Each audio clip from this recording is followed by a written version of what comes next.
mga barkada, tayo po yung nagbabalik na naman sa Pitik. So, hindi ko na naman alam kung anong mga pinagpo-post nyo dito. Wala kasi akong maisip na tema. Ano bang magandang tema next episode, ha? Bigyan nyo nga ako ng tema dyan sa comment section. Kasi wala akong maisip na tema, eh.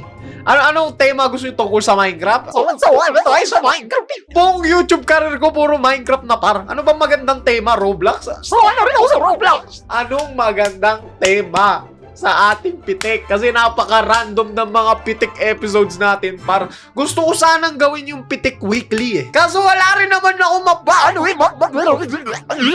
wala rin akong ma-record weekly, ha? Kasi karamihan ng mga post nyo na de-decline kasi hindi daw ganun gagaganda yung mga pinagpo-post nyo. Ayusin nyo naman yung mga pinagpo-post ninyo. 56,000 yung members dito, oh. 56K! Ayusin nyo naman yung post nyo.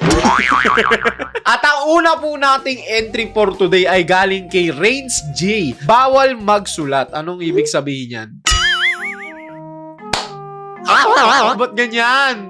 Ba't ganyan? Alam mo yung may nagsulat ng bawal mag